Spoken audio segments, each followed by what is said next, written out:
Then Samuel saw Abinadab, but he was not the man God had chosen. Then Jesse brought another son, Shammah, and all the sons in his house for Samuel to see, but not one was the right one. There's something wrong here. There's something here we're forgetting. Samuel asked, have you no more sons? Jesse said, there is one more, the youngest. He is out on the hill tending the sheep. Samuel said, send for him.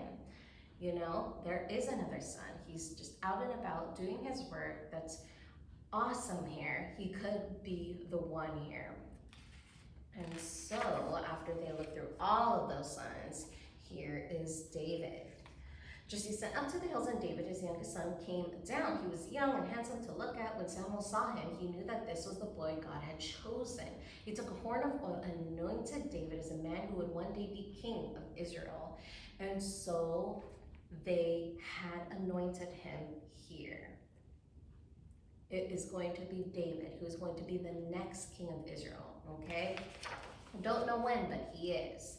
It happened that at this time, Saul was troubled by an evil spirit. He became very sad and miserable, and he could not sleep. His servant said, a cunning player on the harp would drive away this evil spirit, and you would feel better. Saul said, very well, find me such a man. His servant said, one of Jesse's sons plays the harp. I mean, he is very brave and very good looking. So now it's about this other connection now David has with Saul. Not only is he going to replace Saul, but he has the means here of being able to be right next to him as he plays for him an instrument to help him feel here at ease and to calm that spirit that's in him, that's evil, with specifically a harp. What other instruments or songs he has for him, he does. And this is very, very awesome how God is working that way. And you'll see David here in the background playing music here for Saul and making him feel more relaxed.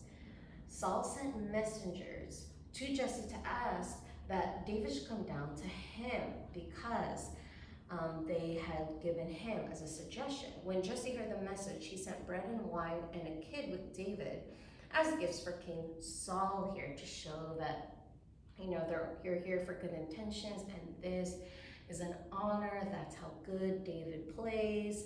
As soon as Saul saw David, he loved him. David played the harp, and his music calmed Saul. The evil spirit had left him. And that's why he's able to relax and rest now.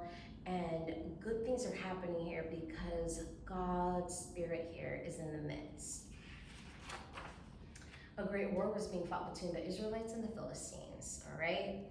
The two armies were encamped on two mountains on opposite sides of a valley, all right? One of the Philistines was a giant called Goliath. He was a very tall and immensely strong. You'll see him here. He was just a super big guy. He was a giant.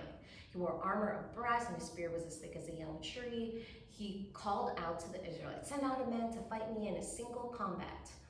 But the Israelites were afraid. No one would go out to fight Goliath, is what he has petitioned here, because of the fact that if no one wants to go fight at all, then just have one person fight Goliath, because he's the strongest and he's going to be the representative of the Philistines, who's going to represent the Israelites here against Goliath here to just end this war already. And so Jesse's three oldest sons were in the army fighting with Saul against the Philistines. And one day Jesse said to David, take this measure of corn and these 10 loaves, go to the camp and give these cheeses to the captive, find out how your brothers are, give them food, give them kind of like a visit here. Early the next morning, David went to the camp. He heard Goliath shouting across the valley, and he asked his brothers, what reward is there for the man who will go out to fight this roaring giant? Because now that he's come to the scene, he's seeing how things really are, and he sees, oh, so there's this one guy that we're supposed to fight, and if we defeat him here miraculously, then we will win, not have to worry about this war anymore.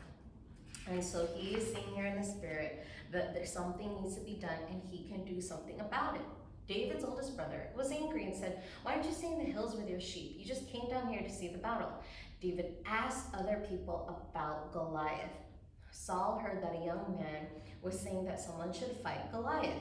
And so he sent for David, and David said to him, I will go out and fight the Philistines. So word has spread that somebody could do this, and he had actually talked enough to have this opportunity here from Saul himself, um, and he is allowing him here, after all of this, back and forth, that I can fight him. And so what does Saul do? He says, okay, you can give it a try if you want. All right. He is seeing here David's pattern of just having here lots of talents and skills and abilities, but number one, faith here in God that allows him to just live the way that he lives and see things the way that he sees things. And so he's saying here, if you think you have a chance here by the grace of God, okay, give it a try here. He's not stopping him. Anything here will help at this point. And if you really want to do this, which nobody wants to do, well, okay, well, here is a try. And so he gives it his all here for the battle here against Goliath here, because the Israelites and the Philistines have this thing going on, and it is not ending here. Saul said, you can't fight Goliath. He has been fighting for years and you're only a boy. He's trying to discourage, not really trying to, but rationalize, because he thinks he's not going to win by this logic here that he's young. Goliath is very experienced and older.